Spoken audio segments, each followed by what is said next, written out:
Josh, you have to give me your identification when I ask for it as a police officer, okay? The state gives you that identification for that reason, okay? Yes, you have to pay for it at the courthouse.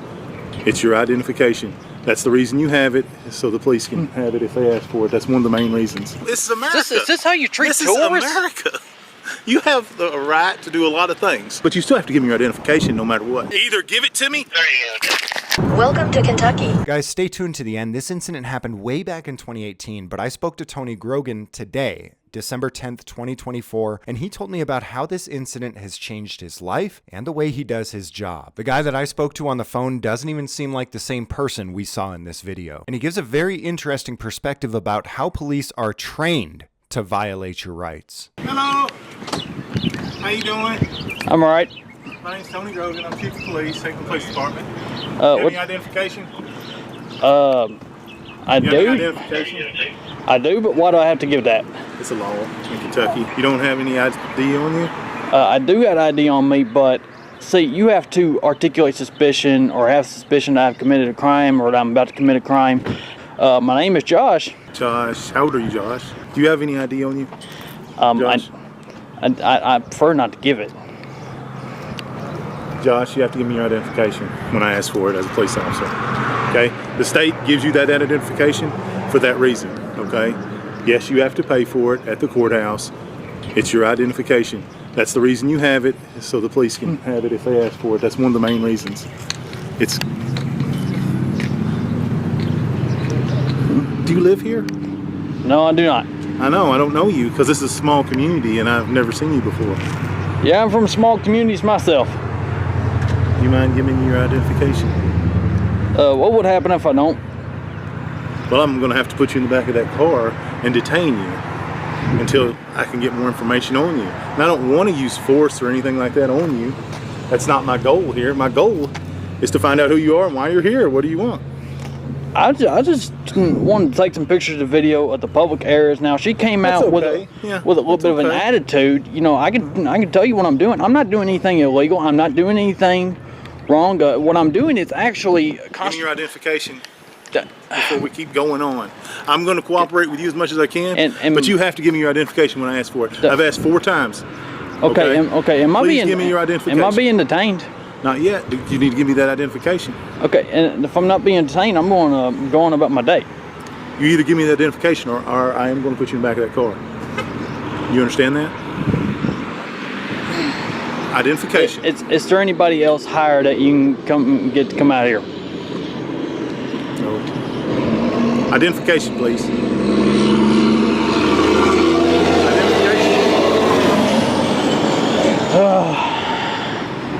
Do you have any weapons on you? No, Is that what this is? You have weapons on you? No, I don't. No, I don't. I don't got no weapons on me. You know what I'm doing? What? What am I doing? I'm doing a Terry pat down for you and my protection. Bottom line is, I don't know what you got on you. Okay? Because I don't know you. And you don't know me, right? Right. Okay. What's going on, man? What is this? Is that your wallet? Is there ID in there? Yes, that is. You can't, there's people up here, you know, it's a public place, okay? Okay. All right, and you can be in public places, okay? But I don't understand why you got a camera 1 foot like from my face, and what is this? That's my other phone. Okay. Give me your identification. I don't suppose you can show me the statue. You know, I tried finding what I could before I came up here. Now I can give you my name. I want your identification. Because if I don't get it, I can't allow you to stay here. I don't want you to stay here anyway, but what I want doesn't matter. That's not what's important. What's important is that you cooperate and give me your identification as a citizen. Are you a citizen? Yes, I am a citizen. Okay, then you have to abide by the laws. The laws say that you have to give me your identification. Well, I don't have to explain up front why. Okay. Okay. All right. If you could, please. Okay. You're so you want something for me, don't you? Well, you're kind of in my personal space. Well, do you know why? Because you're not giving me your identification. Well, the thing is, I'm not familiar with your laws. I'm familiar with Tennessee laws. That's okay. This is America. Is this how you treat tourists? This is America. You have the right to do a lot of things. Okay. The freedoms are granted to you are actually, you all the people in America have them. But you still have to give me your identification no matter what. Welcome to Kentucky. Don't back in front of traffic either. I am responsible somewhat. I don't want you getting hit when we're having a back and forth conversation. You don't live here. Why are you here? There's a lot of security issues when you're filming government buildings too. I'd like you to know that, all right? Okay. That is an issue. This is a government building. Okay. So and I have a right to videotape, photograph in publicly accessible areas where I have a legal right to be. I don't know who you are, so I don't know if you have a legal right to be here or not. Because I don't know if you have warrants on you. I don't know anything about you. I don't know how old you are. What suspicion do you have or articulated? Either give it to me. Okay. Come on. You won't give it to me, you're being uncooperative. Stop. Well, all you want.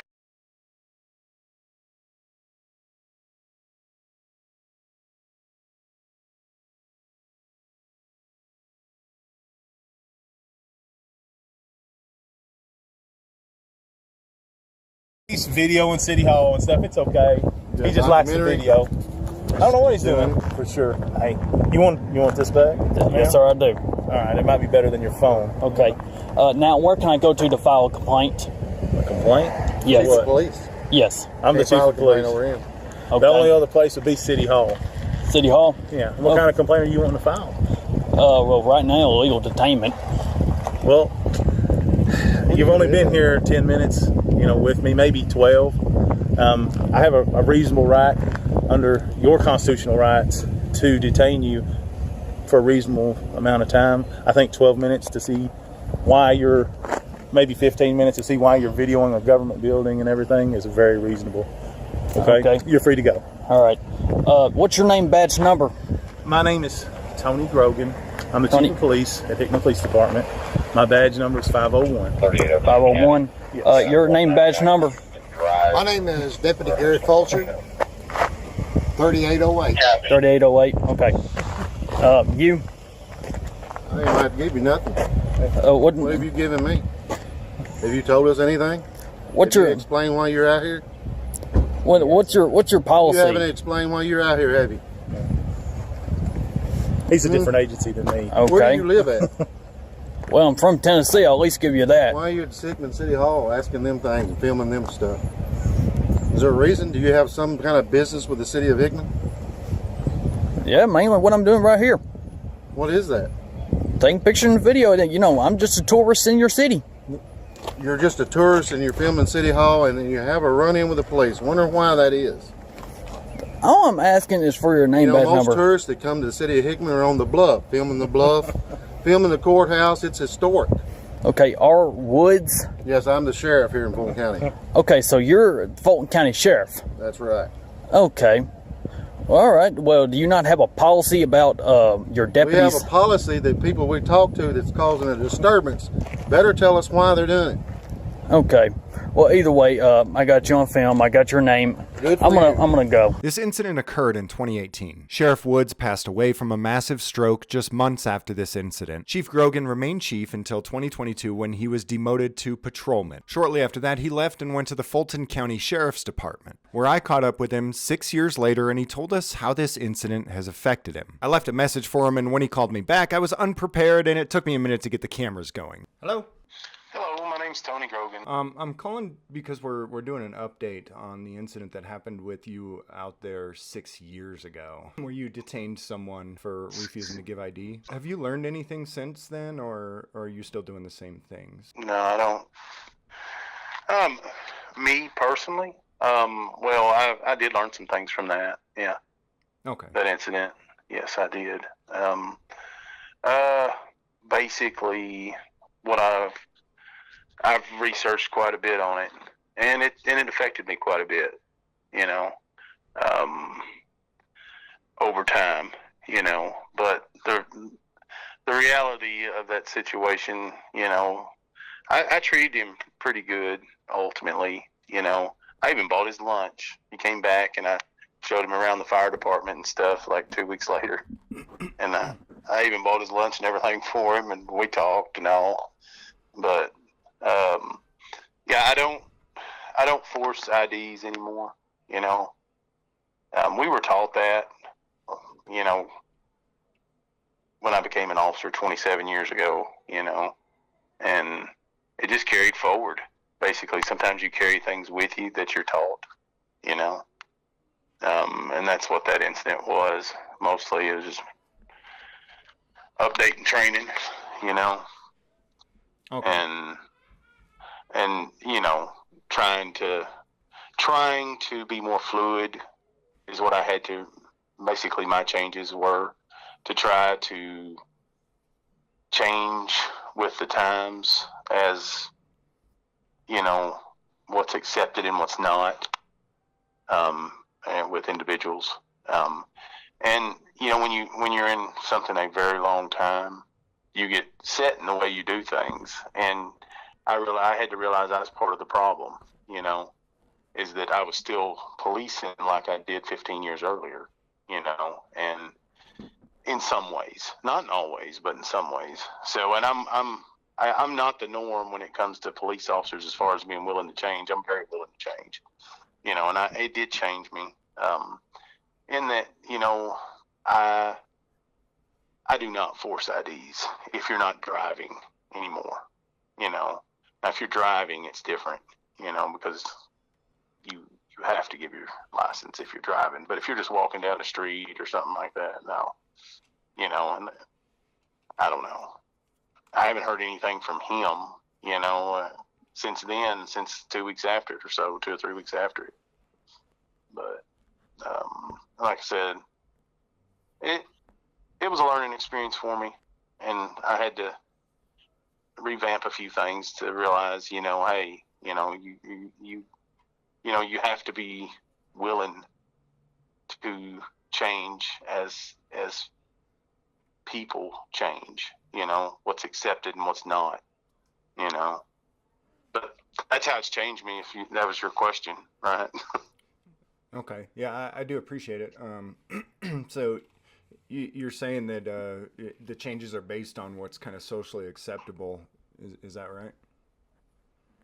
Well, to me, yes. Because you can only police people as much as they'll let you, no matter what. And over time, things change. What's accepted and what's not, It's always a balance between that security and rights, Yeah. But I don't know. I mean, I think there was a standard set at some point for, specifically when you can ID somebody and when you can't. And I don't think it was based on I don't think that standard was based on public norms or social norms so much as some kind of old documents. You might have heard of it, the Constitution, which was based on an even older document you might have heard of. Have you ever heard of the Magna Carta? Yeah, I've heard of them both. Yeah. So, I mean, that's interesting, though, that your perspective on it. Well, it's just from rubber meets the road of it, That's where a lot of police use their judgment like that, Yeah, I like what you said, though, about how, you can only police people as much as they're willing to be policed. I couldn't agree more. I think that's incredibly accurate. Mm-hmm. Oh, I agree. I believe that very strongly, And I'm not an aggressive police officer, I do my job, do what I'm supposed to do. Most of the time I do the best in every situation.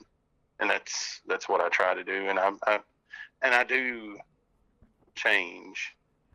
I just, that was a bad situation, and I've had many good situations, where things went much better, and I wish that would have went better. I wish it would have went different. I don't know. Did they teach you what reasonable articulable suspicion is after that? Yeah. Well, I taught myself, I researched the incident and how it all happened, and what went wrong, because I wanted to grow from it, because it affected me, you know. When you say it affected you, how did it affect you? Was there a lot of backlash from the community, or? No. What do you mean? Close. What do you mean when you say it affected you? Well, it affected me because I felt like, I was wrong, and I don't ever want to be in that situation where I've made a situation worse, so it affected me mentally a lot, now I did,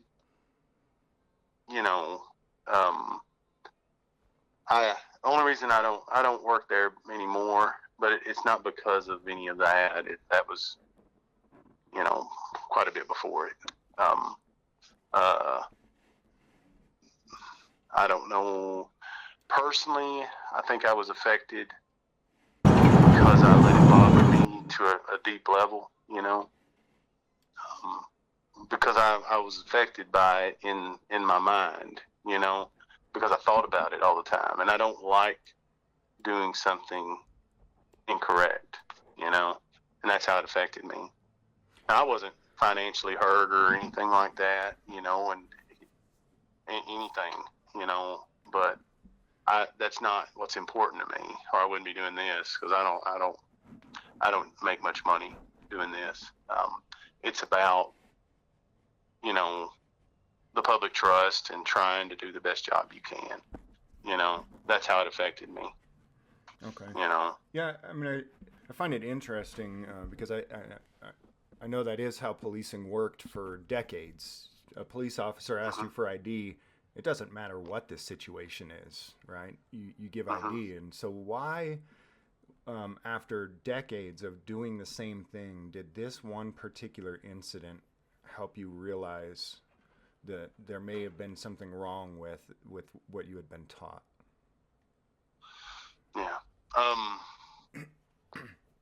I think some of it was the stance of, like, because I asked deeper questions about it. Number one, I tried to investigate what I did in this situation, and it it drawed attention to that issue that I had never had drawn to that issue before, and that a lot of times forced change is really the best change, because if you're willing to look at something hard enough, you can see what you're doing, and then you can correct it, but if you're not willing, and a lot of officers would never be willing to say anything, like, I don't feel like that was right or whatever, and I felt bad about it,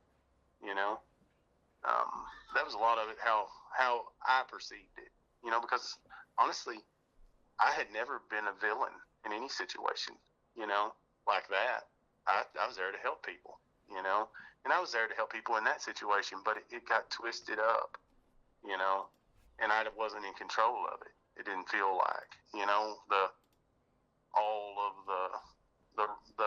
it wasn't local rhetoric or anything like that, but there was a huge outpour of, I don't know, just almost like there was no looking away from something that had happened that I felt like I caused, Okay. That's just how I perceived it all, So it sounds like because of the fact that it was recorded and published on the internet, that was what caused it to be looked at a little more, and is that what looked caused at by me more? Okay. Yes. So you think it was no. do you think then overall maybe it was even though it wasn't your best day, it wasn't your proudest moment, and it's all over the internet, do you think that the fact that happened has made you grow, possibly? Oh yeah, it's helped me. It helped me. So it's not necessarily overall a bad thing that this happened to you? No, but it was a low point in my career. It's been one of the low points. There was just a few low points, but that was one of them, But what I mean by that is, you have to almost bottom out sometimes to grow in a situation, to allow yourself to. Otherwise, you'll keep doing something if it's successful, and that's the way it works. You know, Yeah. you don't. It's force change. I mean, and that's very effective. You know, I'm not glad it happened, but I'm glad that I got to grow from it. You know.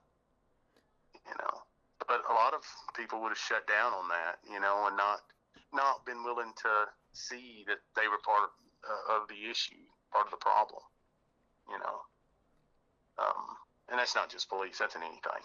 You know, but you have to be willing to accept that, you know, to ever change anything, you have to be willing to accept that you're looking at it wrong. You're acting from the way it was perceived by you in the past, you know, and realize that that's not what's acceptable. You know, I don't know. It helped me change. You know, it probably opened up the door for growth some for me in that way, because I was kind of closed off, you know, and a lot of times when you work somewhere small that's isolated, it gets that way. Mm-hmm. You know, you just, and Hickman's very isolated. Yeah. I mean, it really is. And it opened it up, you know, to me a lot more. It was like Hickman was a lot bigger because of that, because I have to comply with, you know, what people's rights are, no matter what. And I wanted to do that anyway, but you don't know sometimes what your path is, the actuality of what you're doing. You know, you don't realize it until it's brought to your attention. You wish that they had trained you to a point where you genuinely comprehended when the rubber meets the when the rubber meets the road on how to what people's rights really are. Because I mean, we hear people talk about it all the time, right? You have the Fourth Amendment right to be secure in your person and papers, but it seems as if, you know, in reality, in real life, that's not necessarily trained. And you feel like that it would have helped you a lot if you had been given real constitutional training on how it plays out in real life. Yeah, but it's hard for them to foresee what might happen, you know. Now, it would be nice if they had classes on that, you know, more of that conceptual stuff of, and we do a lot of skill training, you know, and that's good, you know, except, you know, where you have the most problem is the conceptual of do you perceive what this is, you know, and are you perceiving it correctly the way we want you to? That's what's hard, you know. And I was young back then. The only real training I ever had on it was probably academy, you know, and I would have went in 1998, you know, and policing was different. Now I've been to training yearly, every year, you know, but not on that subject, you know. So it seems like the only training out there for this is the School of Hard Knocks when you go viral on the internet. Yeah. And that honestly, man, that seems kind of unfair to me. It seems like the employers are kind of setting police officers and deputies up. Yeah. Well, others learn from you when that happens. And you know, that's why I appreciate your humility here, because I mean, quite frankly, you sound like a much different person than what I saw in the video. I saw an arrogant asshole in the video, and that's not what I hear right now. And so I mean, but I appreciate your humility, because there's probably 100,000 other cops that would have done it exactly the same way that you did. And even though they'll sit there and judge you from behind their screen, you know, and say, oh, he did it all right, they would have done the same thing. And luckily they get to learn from your experience, and hopefully not have to go through the same embarrassment that you did. Yeah. I hope that they learn from it, you know, because even though I didn't physically damage him or anything, I understand the damaging effect of it, of the situation and what happened. But that's only because I was willing to really look at it, to try to grow from it. Because if you don't analyze what actually happened and be honest with yourself, you're never going to grow, And in the end, it is good that it happened, because other situations have occurred since then, and I don't like to ride the line, of rights. I step back a little from that anymore, more than because a lot of times you're the most effective doing an action if you're almost infringing on the rights. That's how your skills are the most effective. And I won't ride that anymore. I don't do that. And that's actually what they taught you to do, is to infringe on people's rights, right? In training. Correctly. They bump you right to it. Yep. Right against it. So then, as time goes by, the line gets grayed a little bit, because you may not remember exactly, but you remember close to what you're out there doing, and then that's how it happens. I think people can get violated because the officer may be remembering something from 15 years ago, and is that even close to what's acceptable, without continued education in that area? It's hard, which they're doing better in some ways now than they were. Well, I can tell you that getting ID from someone in a situation like that was always unlawful. Even when you did it for 15 years, it was always unlawful. Yeah. And this is why. But that's how I was trained. Right. And I understand that. And that's why it's really come to the point where average, everyday citizens have started going out and making such a fuss.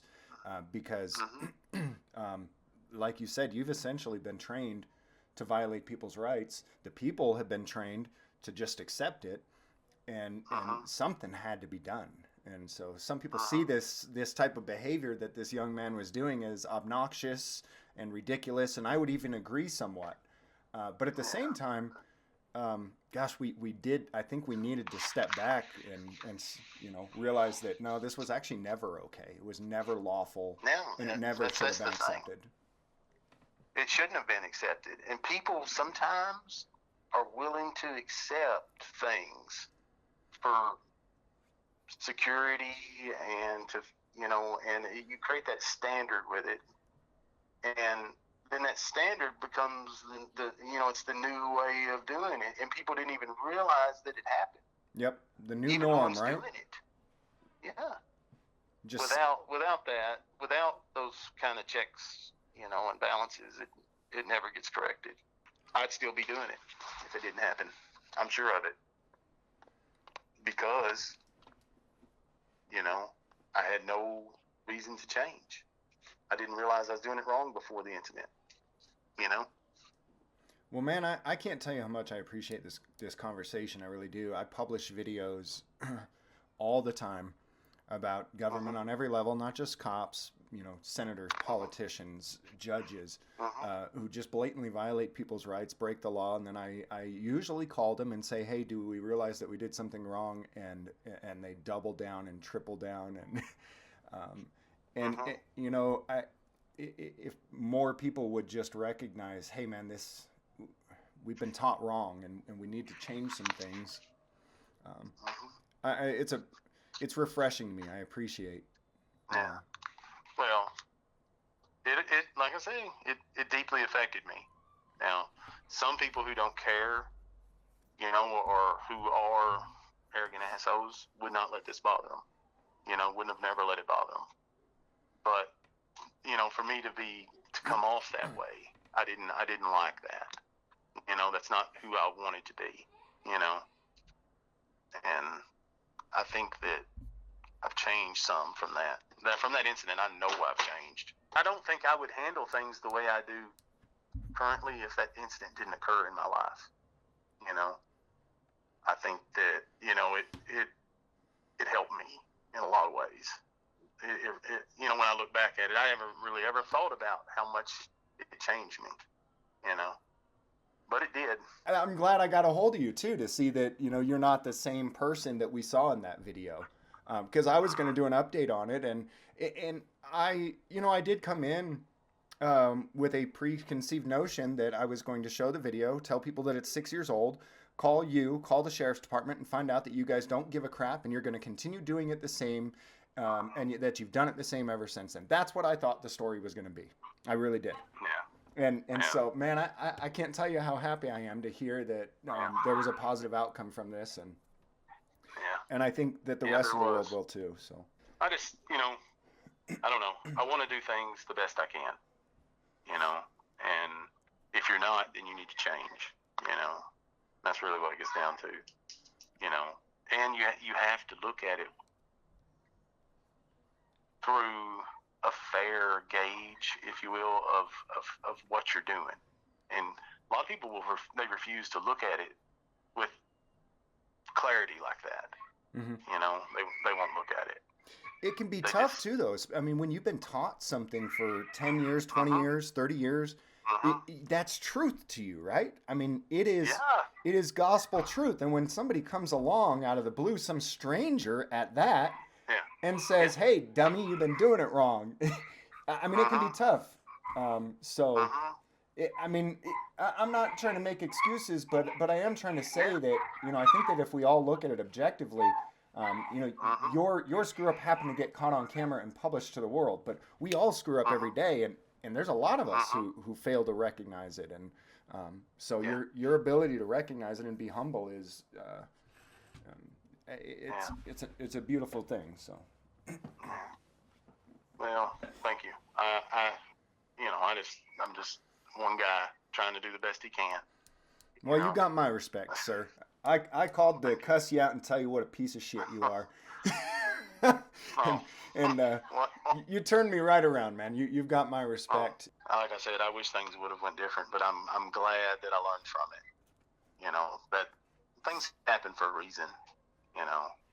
And if that situation stopped me from doing it, then it was worth it, you know, because others would have endured it too, you know, and there's no need in that, you know, there's just not, you know, and if you can find it, you know, in yourself to change like that, then that's the real strength of it, you know, is your willingness to accept whatever you did wrong, you know, and say, you know, you got to look at it and look at it hard and judge yourself, you know, because what other people think doesn't really matter that much to me, but the way I view myself matters a lot, as far as, you know, did I do this right? Did I do this wrong? And if I did it wrong, I need to, you know, I take my hits, and I took them. You know, I took some hits. There's no question about it. But and I would say the entirety of it took time for me to really process everything. Were you in denial at first that you had done something wrong? Yeah, I was. I think that's natural too. You know, like I said earlier, you know, you're trained for decades to do something, and then some Joe Schmo off the street says you're wrong. Well, yeah. I mean, you know, I know I was in denial about it until it probably took me 2 months to come out of that, after really just studying it all and looking, you know, and just focusing on my part of it, you know, because I couldn't control anything else very well, you know, but I can control my part, you know, and that's what I was looking at. And it made me realize it, you know, that, you know, the rights are there for a reason, you know, and I don't want to live in a country where it's not that way, you know. That's the big thing, you know. You don't want to be a part of that being accepted, you know, because if nobody says anything, it would keep happening. It would get worse, is what would happen. You know, if nobody ever challenges anything.